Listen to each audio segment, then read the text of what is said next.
भारत और जापान के business corporation को आगे बढ़ाने वाले सभी उपस्थित बंधुगण, मैं सबसे पहले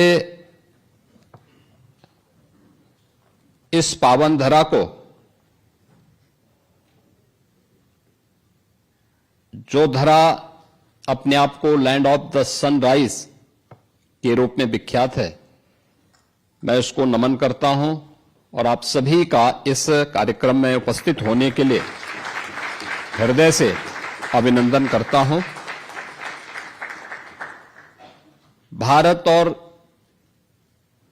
जापान का संबंध, यह संबंध सूर्य की प्रथम किरण से प्रारंभ होकर के और सूर्यवंश की राजधानी उत्तर प्रदेश को एक आत्मीय संवाद के साथ जोड़ती है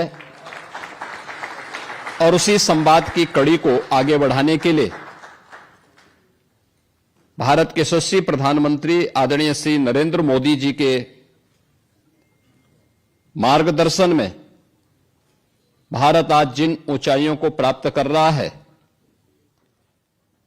भारत और जापान के द्विपक्षीय संबंध और मजबूत हो सकें, बिजनेस रिलेशन हम सब के बीच में इस साझेदारी को और मजबूती के साथ आगे बढ़ा सकें, उसे मजबूती के साथ आगे बढ़ाने में भारत की आबादी के सबसे बड़े राज्य उत्तर प्रदेश की क्या भूमिका हो सकती है, उस भूमिका को आप सबके सम्मुख रखने के लिए मैं आज जापान की राजधानी टोक्यो में आप सबके साथ संवाद कर रहा हूं और मुझे प्रसन्नता है कि आप सब ने हमारे भारत की माननीय राजदूत और अन्य इंडस्ट्री लीडर्स के साथ इस कार्यक्रम में उनके आमंत्रण पर उपस्थित हुए हैं। मैं आप सबका इस अवसर पर उत्तर प्रदेश सरकार की ओर से हृदय से स्वागत करता हूं, अभिनंदन करता हूं।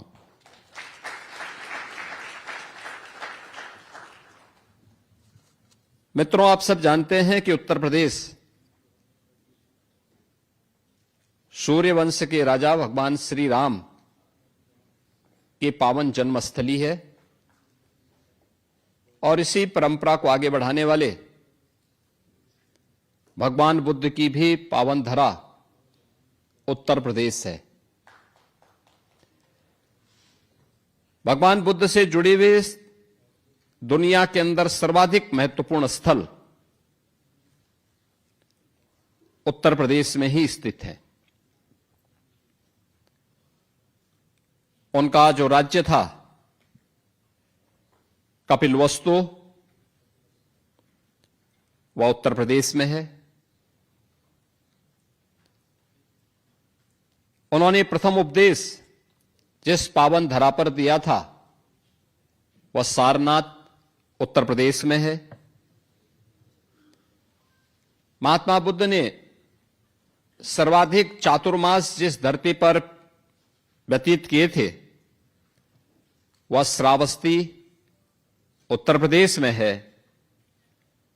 भगवान बुद्ध ने अपना अंतिम महापरिनिर्वाण जिस धरा पर किया था वह कुशीनगर भी उत्तर प्रदेश में है। इसके अलावा कौशाम्बी, संकिसा और इस प्रकार के अनेक महत्वपूर्ण स्थल जो भगवान बुद्ध से जुड़े हुए हैं, यह उत्तर प्रदेश में है। और आज उत्तर प्रदेश के अंदर स्पिरिचुअल टूरिज्म को आगे बढ़ाने के लिए प्रधानमंत्री मोदी जी के नेतृत्व में रामायण सर्किट के साथ साथ बौद्ध सर्किट के कार्यक्रम को सफलतापूर्वक हमारी सरकारें उत्तर प्रदेश के अंदर प्रभावी ढंग से आगे बढ़ाने का कार्य कर रही है। जब भगवान राम की बात होगी, भगवान बुद्ध की बात होगी, तो स्वाभाविक रूप से इन दोनों का संबंध सूर्य वंश की उस महान परंपरा से है जिस सूर्य की प्रथम किरण का उदय होने का इंतजार हमेशा जापान वासियों को होता है। और मैं इस अवसर पर सूर्य वंश से जुड़े हुए इन दोनों महान विभूति की इस पावन धरा की ओर से आप सभी का मैं हृदय से अभिनंदन करता हूं, स्वागत करता हूं।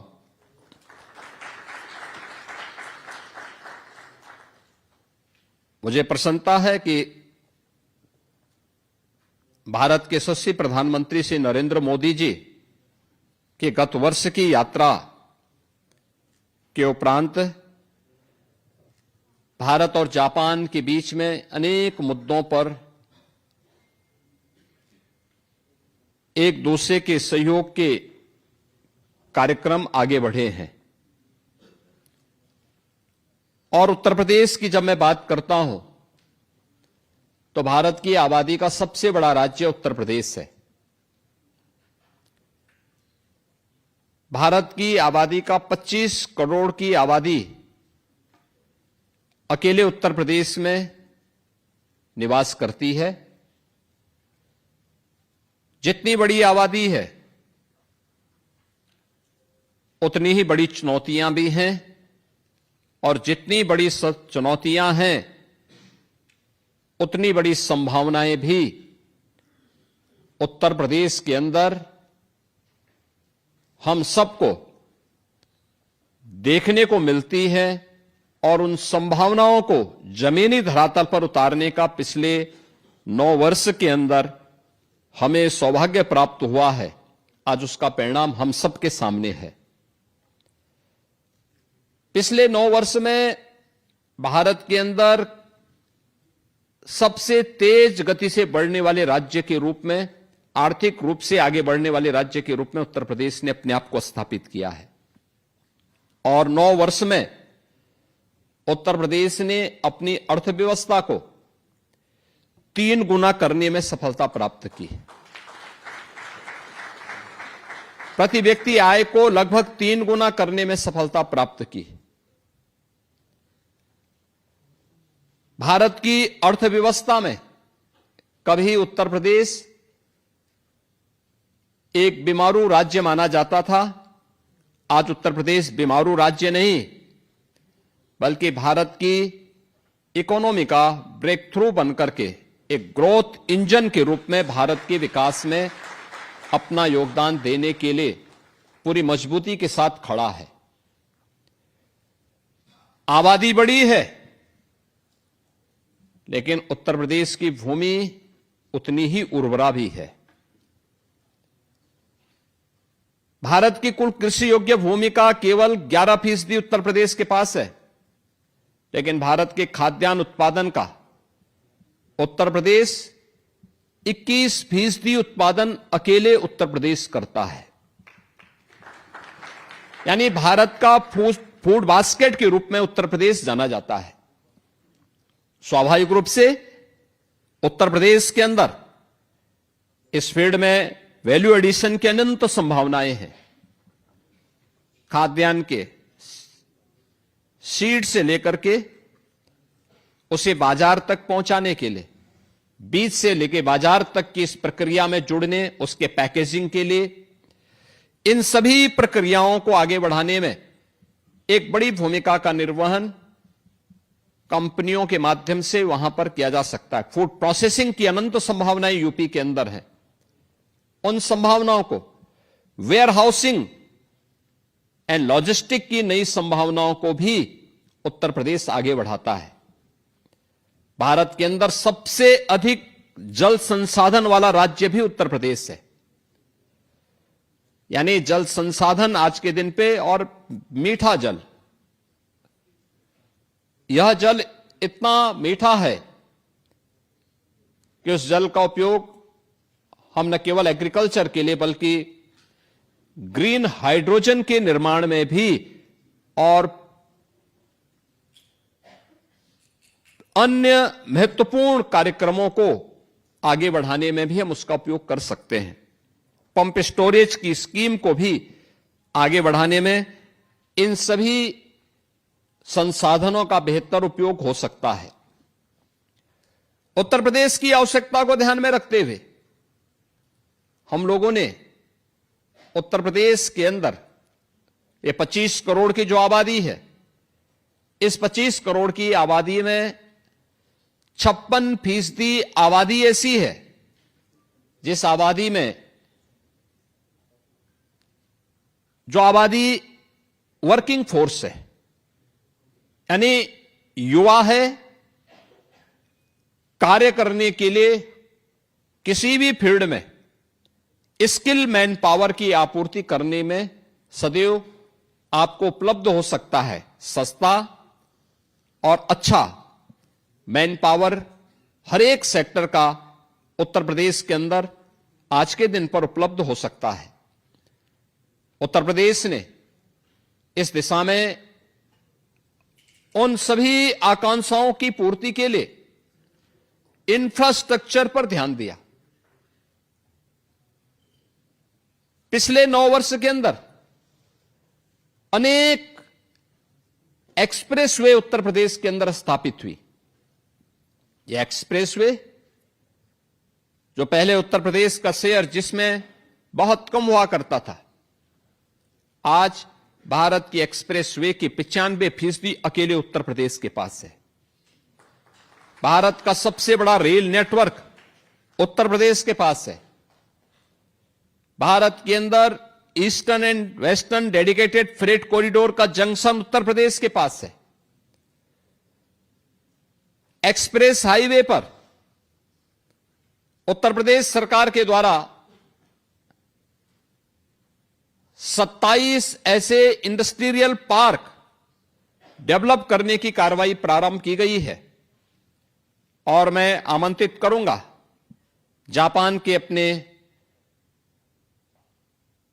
बिजनेस लीडर्स को कि वे उत्तर प्रदेश में आए, प्राइवेट इंडस्ट्रियल पार्क के कार्यक्रम को आगे बढ़ाने में अपना योगदान दें। और मुझे बताते हुए प्रसन्नता है कि एयर कनेक्टिविटी में जितनी बड़ी सफलता उत्तर प्रदेश ने प्राप्त की है, हमने पिछले 9 वर्ष के अंदर उत्तर प्रदेश के अंदर 16 डोमेस्टिक, 4 इंटरनेशनल एयरपोर्ट संचालित किए हैं और भारत का सबसे बड़ा international airport Noida international airport बहुत शीघ्र संचालित होने वाला है।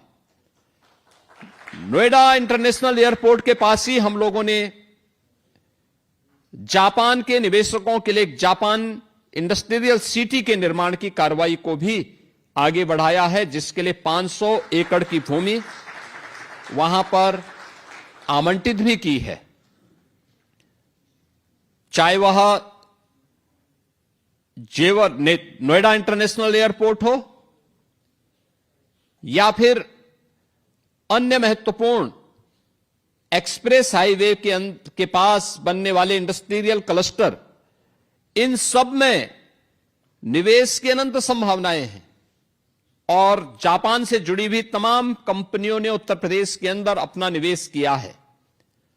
जिन्होंने भी उत्तर प्रदेश के अंदर अपना निवेश किया है, उन्हें उत्तर प्रदेश के एक सुरक्षित माहौल में अपना निवेश भी न केवल सुरक्षित महसूस हुआ है, बल्कि उज्जवल भविष्य की एक नई कामना के साथ वे अपने बिजनेस को उत्तर प्रदेश के अंदर बढ़ाने में रुचि लेते हैं और प्रदेश सरकार का एक सकारात्मक योगदान उन्हें उपलब्ध होता है।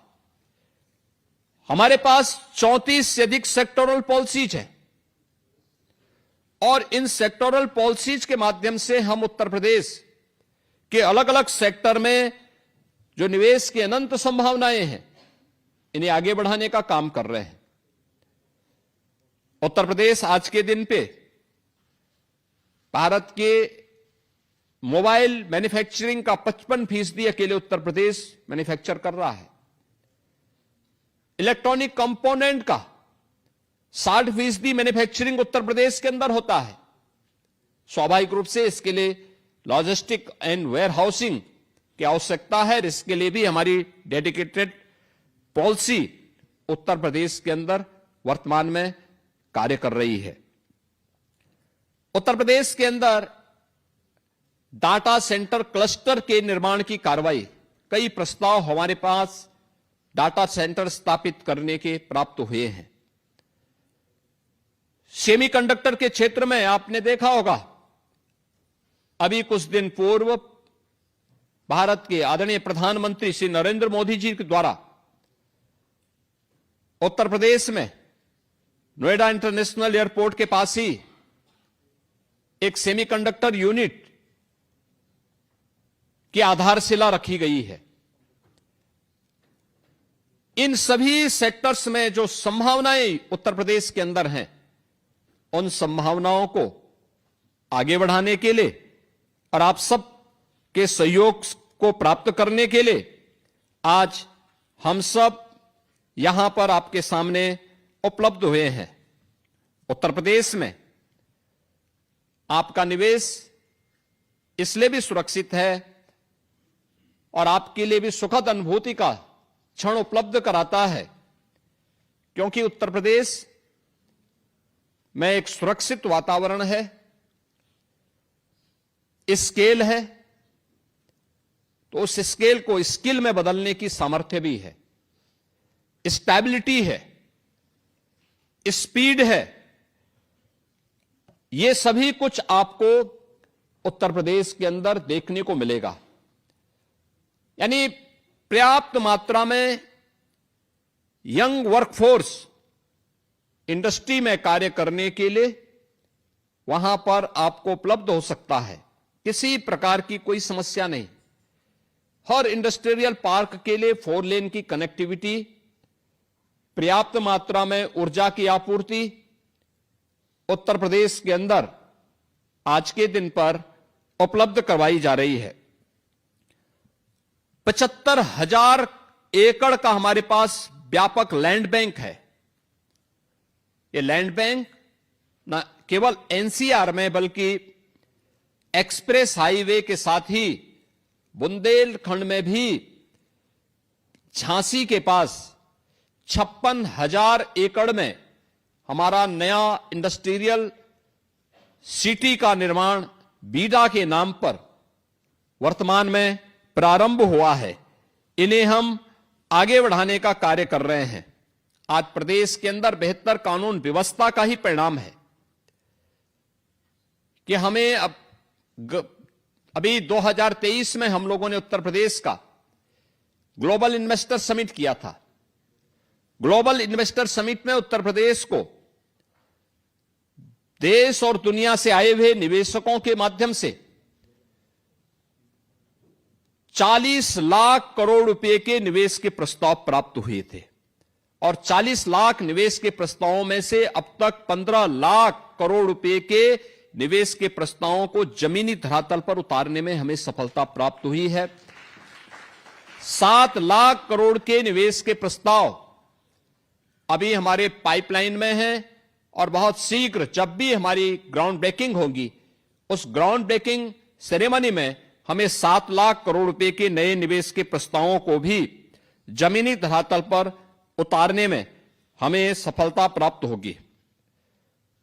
बड़े निवेशक के लिए एक महत्वपूर्ण केंद्र उत्तर प्रदेश इसलिए भी है क्योंकि भारत का एमएसएमई का सबसे बड़ा जो आधार है, जो सबसे बड़ा बेस है, वो यूपी के पास है। 96 लाख एमएसएमई यूनिट वर्तमान में यूपी के अंदर कार्यरत हैं, जिनमें 3 करोड़ से अधिक लोग कार्य कर रहे हैं। ये 3 करोड़ लोग उत्तर प्रदेश के अंदर शासन, उत्तर प्रदेश सरकार एमएसएमई सेक्टर को अनेक प्रकार से सुविधाएं देती है। कोई भी एमएसएमई यूनिट के लिए 1000 दिनों तक उन्हें किसी भी प्रकार की कोई भी एनओसी से मुक्त किया जाता है और वे उत्तर प्रदेश के अंदर अपना निवेश करती हैं। 1000 दिनों के अंदर वे अपनी अन्य औपचारिकताओं को पूर्ण कर लेती हैं। लेकिन उनका प्रोडक्शन नहीं रुकता, उनको कहीं कोई डिस्टरबेंस नहीं होता है। हां, गवर्नमेंट के स्तर पर उन्हें प्रोत्साहित करने के लिए बहुत सारे इंसेंटिव प्रदान किए जाते हैं और गवर्नमेंट के स्तर पर उनको दिए जाने वाले इन सहयोग के क्रम में हम उन्हें टेक्नोलॉजी के साथ, डिजाइन के साथ, मार्केट के साथ और एक्सपोर्ट के साथ जोड़ने में उन्हें अपना भरपूर मदद भी उपलब्ध करवाते हैं। उत्तर प्रदेश के अंदर हम लोगों ने जो एक तंत्र विकसित किया है, उस माहौल का लाभ लेने के लिए मैं आज आप सभी को वहां पर आमंत्रित करता हूं। Single window ease of doing business के लिए किस प्रकार से महत्वपूर्ण हो सकता है। आज Uttar Pradesh ease of doing business में देश के अंदर टॉप अचीवर स्टेट के रूप में उत्तर प्रदेश ने स्थान प्राप्त किया है और उत्तर प्रदेश ने इसके लिए निवेश मित्र, निवेश सारथी, निवेश मित्र के माध्यम से हम लोगों ने कोई भी एमओयू उत्तर प्रदेश सरकार के साथ होता है, निवेश मित्र उसके माध्यम से सीएम फेलोज सारी औपचारिकताओं को पूर्ण करके निवेशक को फॉलोअप के माध्यम से सारी औपचारिकताओं को एक समय सीमा के अंदर उन्हें उपलब्ध करवाता है। निवेश सारथी उस निवेश को प्रभावी ढंग से निवेश कराने में योगदान देता है। तो इसके साथ ही उत्तर प्रदेश के अंदर अन्य कार्यों को आगे बढ़ाने के लिए निवेश सफलतापूर्वक हो गया है, तो सफलतापूर्वक हुए उस निवेश को गवर्नमेंट के स्तर पर जो भी इंसेंटिव संबंधित इन्वेस्टर को उपलब्ध करवाए जाने हैं, इस समय से उपलब्ध कराने वाले अग्रणी राज्यों में उत्तर प्रदेश आज के दिन पर वहां पर जाना जा रहा है। हर एक सेक्टर में, एजुकेशन में, मेडिकल हेल्थ में, सेमीकंडक्टर क्षेत्र में, डाटा सेंटर क्लस्टर की स्थापना करने के क्षेत्र में, renewable energy and hydrogen energy के क्षेत्र में भी उत्तर प्रदेश में निवेश की अनंत संभावनाएं हैं और इन अनंत संभावनाओं को आगे बढ़ाने के लिए उत्तर प्रदेश आज जापान के आप सभी बिजनेस लीडर के साथ यहां पर संवाद बनाने के लिए आज हमारी पूरी टीम उत्तर प्रदेश से यहां पर उपस्थित हुई है। मैं आप सभी इंडस्ट्री लीडर का आह्वान करूंगा कि भारत के सबसे अच्छे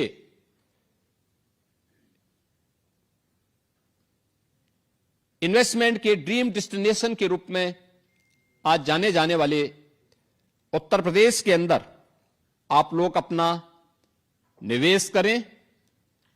ये निवेश डीप टेक में हो सकता है, फिनटेक में हो सकता है, मेडटेक में हो सकता है, या फिर यह निवेश सर्विस सेक्टर में भी आप अनुमान कर सकते हैं। स्पिरिचुअल टूरिज्म में, eco tourism and heritage tourism के लिए गत वर्ष उत्तर प्रदेश के अंदर 156 करोड़ टूरिस्ट उत्तर प्रदेश के अंदर की यात्रा किया है। उसके स्केल को देखिए, होटल्स की चेन बन सकती है, अच्छे रेस्टोरेंट बन सकते हैं, इलेक्ट्रिक व्हीकल मोबिलिटी में हम वहां पर निवेश करके इसके माध्यम से निवेश को आगे बढ़ा सकते हैं। इन सभी सेक्टर्स में जो अनंत संभावनाएं हैं, उन संभावनाओं को आपके सामने प्रस्तुत करने के लिए आज टीम यूपी आपके बीच में आई है। आपका आह्वान करती है कि आप उत्तर प्रदेश में आइए। उत्तर प्रदेश के अंदर किया जाने वाला आपका प्रत्येक निवेश न केवल उत्तर प्रदेश के लिए बल्कि आपके लिए भी वह निवेश पूरी तरह सुरक्षित भी होगा और आपके एक उज्जवल भविष्य को आगे बढ़ाने में एक निर्णायक भूमिका का निर्वहन करेगा। आज के इस अवसर पर मैं एक बार फिर से इतनी बड़ी संख्या में आप सब आज यहां पे बिजनेस लीडर्स, एक साथ जापान की राजधानी की टोक्यो में यहां पर उपस्थित हुए हैं। मैं इसके लिए भारत की जापान में एम्बेसडर सुश्री नगमा मलिक जी को, उनकी पूरी टीम को, भारत जापान बिजनेस कोऑर्डिनेशन से जुड़े हुए जितने भी हमारे पदाधिकारी हैं, उन सबको मैं हृदय से धन्यवाद देता हूं और विश्वास करता हूं कि हम सभी लोग मिलकर के इन निवेश की संभावनाओं को आगे बढ़ाने में अपना योगदान देंगे। मैं आप सभी को उत्तर प्रदेश की यात्रा के लिए भी आमंत्रित करता हूं कि आप उत्तर प्रदेश में आएं और बिजनेस के साथ साथ उत्तर प्रदेश की स्पिरिचुअल टूरिज्म से जुड़े हुए स्थलों को एक बार आप अवलोकन करें, उन्हें देखें और उनमें भविष्य की उन संभावनाओं को भी टटोलें जो आपके सुरक्षित निवेश के लिए एक उत्तम स्थल के रूप में आपको देखने को मिलेंगे। आप सबको मैं एक बार फिर से हृदय से धन्यवाद देते हुए अपनी वाणी को विराम देता हूं। धन्यवाद। जय हिंद।